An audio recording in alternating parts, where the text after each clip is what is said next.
অনগ্রসর ও দুর্গম এলাকা ৩ পার্বত্য জেলা সহ সারা বাংলাদেশের যাচাই বাছাই ও যাচাই বাছাইবিহীন এবং চলমান যোগ্য বেসরকারি প্রাথমিক বিদ্যালয়গুলো জাতীয়করণের দাবিতে অবস্থান ও কর্মসূচি শিক্ষকদের।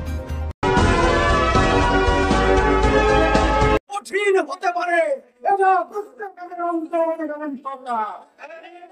আমি আপনাদেরকে বলতে চাই, শিক্ষা ক্ষেত্রে যেহেতু আমি সিরাজগঞ্জ জেলা বিএনপির সাধারণ সম্পাদক, যেহেতু আমার একটা দলীয় পরিচয় আছে, আমি আপনাদেরকে বলতে চাই, শিক্ষার বিষয়ে প্রথম শহীদ জিয়াউর রহমান শিক্ষকদের রক্ষা করতে সংগ্রাম দিয়েছে।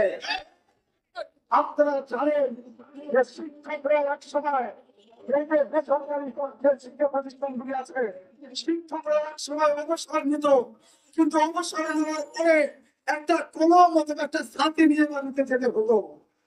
এই ব্যবস্থা দূর করার জন্য আমাদের নেত্রী বেগম খালেদা জিয়া কিন্তু শিক্ষকরা যাতে শিক্ষা শেষে কিছু টাকা নিয়ে যেতে পারে, এই ব্যবস্থা কিন্তু বিএনপি আমলে হয়েছে। ওই সঙ্গে দূর করেছে আমাদের তো শিক্ষামন্ত্রী খালেদা জিয়া, নারীদের শিক্ষার জন্য বিনা বেতনে লেখাপড়ার ব্যবস্থা করে দিয়েছে। তাই আমরা বলতে চাই, আমরা বিএনপিরা, আমরা যারা বিএনপি করি, শিক্ষক জাতিকে আমরা সম্মান করি। শিক্ষক শিক্ষিকারা অসম্মানিত হবে, এটা আমরা মানি না, মানবে না, মানব না।